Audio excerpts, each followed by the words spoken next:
بسم اللہ الرحمن الرحیم۔ السلام علیکم جماعت ہشتم۔ جیسا کہ ہم نے اپنے فرسٹ لیکچر میں مولانا الطاف حسین حالی کے بارے میں پڑھا کہ آپ نے کس طریقے سے یادگار غالب میں غالب کے عادات و خصائل، ان کے دوستوں کے ساتھ رویے، ان کی خوش اخلاقی کو، ان کی خوش مزاجی کو کس طریقے سے بیان کیا ہے کہ غالب خوش اخلاق کے ساتھ ساتھ جو تھے وہ وسیع دل کے مالک تھے۔ ان کی جیب میں ایک آنا بھی ہوتا تو وہ فقیروں کو دینے سے دریغ نہیں کرتے تھے۔ مطلب غالب یہ ہے کہ وہ ہر لحاظ سے انسانیت کو پورا کرنے کی کوشش کرتے تھے۔ غالب کا دوستوں کے ساتھ ملن جلن جو ہے وہ بہت ہی پرانا اور بہت ہی اہم ہے کہ ان کے دوستوں کے درمیان خط و کتابت کا سلسلہ جو ہے وہ چلتا رہتا ہے۔ اسی طرح آپ کو یہ بھی بتایا کہ غالب کے ایک دوست جو پہلے بہت امیر تھے، پھر جنگ کے دوران ان کے کچھ حالات اتنے ہو گئے خراب تو وہ غریبی کی طرف آ گئے، اور انہیں اتنا سستا سا لباس پہنے دیکھ کے غالب کو بہت ہی دکھ ہوا، اور اس نے ان کو اس طریقے سے جو ہے وہ اپنا نیا لباس دیا کہ ان کو محسوس بھی نہ ہو کہ میں ان پہ ترس کھا کے دے رہا ہوں۔ یہ ایکچول غالب کی فطرت تھی، غالب کی عادت تھی۔ وہ اتنے خوش مزاج اور خوش اخلاق تھے کہ وہ ہر انسان کے ساتھ ایک جیسا سلوک کرتے تھے۔ آگے ہم نے یہاں تک پڑھ لیا تھا کہ غالب جو ہے وہ اپنے دوست کے گھر گئے تو ان کا مکان جو ہے وہ کافی چھتا ہوا تھا اور تاریک تھا، تو اس میں یہ تھا کہ گزرنا جو ہے وہ بہت مشکل تھا، کہ وہ کہتے ہیں کہ ایسے جیسے انسان کسی اندھیر کوٹنی میں آ گیا اور اسے نظر کچھ نہیں آ رہا، آہستہ آہستہ جیسے جیسے آگے گیا تو پھر اسے کچھ نظر آیا، اس کی آنکھوں نے دیکھا کہ یہاں پہ کچھ ہے۔ آگے ہم اس کی ریڈنگ کرتے ہیں۔ جب دیوان خانے میں پہنچے، مطلب دیوان خانہ میں نے آپ کو بتایا تھا بیٹھک، تو اس کے دلان میں با سبب مشرق رویہ ہونے کی دھوپ بھری ہوئی تھی۔ مطلب یہ تھا کہ ان کا جو دلان ہے، ان کا جو صحن ہے، وہ مشرق کی دھوپ سے، مطلب جو دھوپ پڑ رہی تھی وہ بالکل برابر اسی کے اوپر پڑ رہی تھی اور وہ روشن تھا۔ تب انہوں نے یہ دیکھ کر اس کو یہ مصرع پڑھا، اے خانہ ہمہ آفتاب است، کہ وہ کہتے ہیں کہ یہاں تو اتنی مکمل دھوپ ہے کہ ہر چیز جو ہے وہ سورج کی روشنی سے واضح نظر آ رہی ہے۔ تو غالب نے اس طریقے سے ان کے گھر کے حلیے کو کھینچا۔ ایک صحبت میں مرزا میر تقی میر کی تعریف کر رہے تھے۔ صحبت کہتے ہیں جہاں دوست ایک دوسرے کے ساتھ بیٹھ کے وہ جو مشاعرہ وغیرہ کرتے ہیں، شاعر حضرات اکٹھے مل کے بیٹھتے ہیں، وہاں کی بات کرتے ہیں۔ شیخ ابراہیم ذوق بھی موجود تھے۔ انہوں نے سودا کو میر پر ترجیح دی۔ ترجیح دینا مطلب ان کو ان سے بہتر سمجھنا۔ مرزا نے کہا میں تو تم کو میری سمجھتا تھا، مطلب مرزا نے آگے سے مرزا غالب نے کہا میں تو سمجھا کہ آپ میر کے شدائی ہیں، مگر اب معلوم ہوا کہ آپ سودائی ہیں، مطلب سودا کو پسند کرنے والے ہیں، میر کو پسند کرنے والے نہیں ہیں۔ باوجود یعنی کہ اس کے باوجود مرزا کی آمدنی اور مقدور بہت کم تھا۔ مطلب یہ ہے کہ مرزا کے پاس جو ہے وسائل اتنے زیادہ نہ تھے، مگر خودداری اور حفظ وضع۔ خودداری کا مطلب یہ ہے کہ اپنی غیرت، عزت جو ہے، اور حفظ وضع کا مطلب ہے وضع کہتے ہیں شکل و صورت کو، اور حفظ وضع کا مطلب ہے کہ وہ اپنی جو ہے وہ غیرت کو ہاتھ سے نہیں جانے دیتے تھے۔ امراء و مائد سے برابر کی ملاقات تھی۔ امراء و مائد سے مراد جو ہیں وہ امیر ترین لوگ جو ان سے ملاقات کرنے کے لیے آتے تھے۔ کبھی بازار میں بغیر پالکی یا ہوادار کے نہ نکلے تھے۔ پالکی مطلب ایسی سواری ہوتی تھی جس کو دونوں سائڈوں پہ ایک بندے اٹھاتے ہوتے تھے اور درمیان میں ایک ڈولی سی بنی ہوتی تھی جو اس پہ سوار ہوتا تھا۔ پرانے وقتوں میں لوگ جو ہے وہ اکثر پالکی کے ذریعے ہی سفر کرتے تھے ایک سے دوسری جگہ جانے کے لیے، اور ہوادار کا مطلب تھا کہ اس کے دونوں سائڈوں پہ جو ہے وہ کھڑکیاں سی بنی ہوئی تھیں کہ ہوا اس کے اندر آتی اور جاتی تھی۔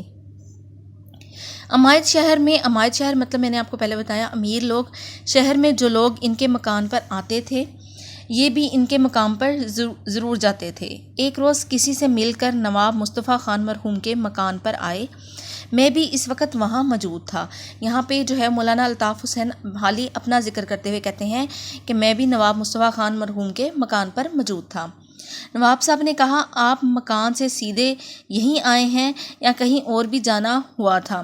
مرزا صاحب نے کہا کہ مجھ کو فلاں صاحب نے، مطلب کسی اور صاحب کا تذکرہ ذکر کرتے ہوئے کہتے کا آنا دینا تھا مطلب پیسے دینے تھے۔ اول وہاں گیا تھا، یعنی کہ سب سے پہلے میں وہاں گیا تھا، وہاں سے یہاں آیا ہوں۔ ایک دن دیوان فضل اللہ مرحوم چرٹ میں سوار تھے۔ چرٹ جو ہے وہ سواری کا نام تھا، وہ ایک موٹر کی صورت میں ہوتی تھی۔ مرزا صاحب کے مکان کے پاس سے بغیر ملے نکل گئے۔ مطلب وہ مرزا صاحب کے مکان کے آگے سے گزرے پر ان سے ملاقات نہ کی۔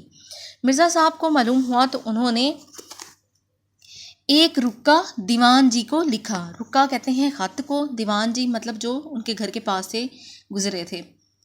مضمون یہ ہے کہ آج مجھ کو اس قدر ندامت ہوئی۔ ندامت کہتے ہیں شرمندگی، مضمون مطلب میں نے اس صورتحال کو مد نظر رکھتے ہوئے لکھا ہے کہ شرم کے مارے زمین میں گڑ جاتا ہوں۔ مطلب مجھے یہ ہے کہ بہت زیادہ شرمندگی ہو جانا، شرم کے مارے زمین میں گڑ جانے کا مطلب ہوتا ہے شرمندگی ہو جانا۔ اس نے زیادہ اور کیا نالائکی ہوگی کہ آپ کبھی نہ کبھی تو اس طرح گزریں اور میں سلام کو حاضر نہ ہوں۔ وہ کہتے ہیں کہ آپ کا اس طرح میرے دروازے کے آگے سے گزر جانا اور مجھے نہ ملے جانا مجھے بہت شرمندگی کا باعث بنا ہے۔ جب دیوان جی کے پاس پہنچا تو نہایت شرمندہ ہوئے، یعنی کہ دیوان جی کو بھی شرمندگی ہوئی کہ مجھے ایسا نہیں کرنا چاہیے تھا، اور اسی وقت گاڑی میں سوار ہو کر مرزا صاحب سے ملنے آئے۔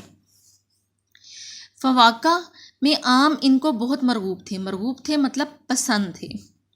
آموں کی فصل میں ان کے دوست دور دور سے ان کے لیے عمدہ آم بھیجتے تھے، اور وہ خود اپنے بعض دوستوں سے تقاضا کرنا مطلب مانگ لینا کر کے آم منگواتے تھے۔ ایک روز مرحوم بہادر شاہ آموں کے موسم میں چند مصاحبوں کے ساتھ، جن میں مرزا بھی تھے، مصاحب مطلب صاحبوں کی جمع ہے، باغ حیات بخش یا مہتاب باغ میں ٹہل رہے تھے۔ یہ باغوں کے نام ہیں۔ آم کے پیڑ رنگ برنگے آموں سے لدے ہوئے تھے۔ پوچھا مرزا اس قدر غور سے کیا دیکھتے ہیں؟ مرزا نے ہاتھ باندھ کر عرض کیا ان کو دیکھتا ہوں کہ اسی دانے پہ میرے باپ دادا کا نام بھی لکھا ہے یا نہیں۔ مطلب انہیں اس قدر آم پسند تھے کہ وہ کوشش کر رہے تھے کہ آم کسی طرح ان کے پاس آ جائے۔ مرزا نے بادشاہ مسکرائے اور اسی روز ایک بھنگی کہتے ہیں مطلب پیٹی، جسے آپ کہتے ہیں نا آموں کا کریٹ، عمدہ آموں کے مرزا کو بھجوائی۔ یعنی کہ مرزا کی اس قدر وہ چاہت دیکھ کے آموں کے لیے اور بےتابی دیکھ کے انہوں نے پھر ان کو ایک آموں کی پیٹی بھجوائی۔ مرزا کی نیت آموں سے کسی طرح سیر نہ ہوتی تھی۔ سیر نہ ہونا مطلب بھرنا نہیں۔ اہل شہر تحفتاً بیچتے تھے، خود بازار سے منگواتے تھے، باہر سے دور عام بطور سوغات کے آتا تھا۔ سوغات مطلب جو ہے تحفے کے طور پر آنا تھا، مگر حضرت جی کا دل نہیں بھرتا تھا۔ نواب مصطفیٰ خان ناقل تھے کہ ایک صحبت میں مولانا فضل الحق اور دیگر احباب کہتے ہیں دوستوں کو موجود تھے، اور عام کی نسبت ہر شخص اپنی اپنی رائے بیان کر رہا تھا کہ اس نے کیا کیا خوبی ہونی چاہیے۔ جب سب لوگوں نے اپنی رائے دے چکی تو مولانا فضل الحق نے مرزا سے کہا کہ تم بھی اپنی رائے بیان کرو۔ مرزا نے کہا بھائی میرے نزدیک تو آم میں صرف 2 باتیں ہونی چاہیے، میٹھا ہو اور بہت ہو۔ سب حاضرین ہنس پڑے۔ مرزا نے یعنی کہ یہاں اپنی آموں کے ساتھ پسندیدگی کا اظہار کرتے ہوئے انہیں بتایا کہ مجھے آم جو ہے وہ میٹھے بہت پسند ہیں، اور مجھے آموں کے بغیر جو ہے نا وہ میرا گزارا نہیں ہوتا۔ یہاں پہ ہمارا جو ہے وہ چیپٹر ختم ہوتا ہے۔ ہم نے مرزا کے بارے میں تفصیلاً پڑھا، ان کی خوش اخلاقی کے بارے میں پڑھا، ان کی پسندیدگی کے بارے میں پڑھا، ان کے دوستوں کے ساتھ رویے کے بارے میں پڑھا، اخلاق کے بارے میں پڑھا۔ آپ نے سارا سبق دوبارہ سے ریڈنگ کر کے ان کے الفاظ میننگ جو ساتھ ساتھ میں آپ کو بتاتی گئی ہوں ان کو اچھے طریقے سے یاد کرتے ہوئے اسائنمنٹ کے کویشچنس کو غور سے حل کرنا ہے۔ اس سے پہلے میں آپ کو ہجرت نبوی میں خلاصے کا اور مرکزی خیال کا طریقہ بھی بتا چکی ہوں کہ مرکزی خیال جو ہوتا ہے وہ مین آئیڈیا ہے۔ تو آپ نے کہنا ہے کہ مولانا الطاف حسین حالی نے مرزا کے بارے میں جو ہے جن خوبیوں کو ذکر کیا ہے وہ آپ نے بنیادی چیزوں کو جو ہے وہ واضح کرنا ہے، اور خلاصے میں اسی طریقے سے آپ نے بنا لینی ہے، اس کے پیراوائز کے حساب سے پوائنٹس بنا لینے ہیں، اور ان پوائنٹس کو آپ نے ڈیٹیل کے ساتھ پھر اپنے خلاصے میں ڈسکس کرنا ہے، اور آپ نے اچھے طریقے سے خوبصورت ہینڈ رائٹنگ میں اس کو مکمل کرنا ہے۔ شکریہ۔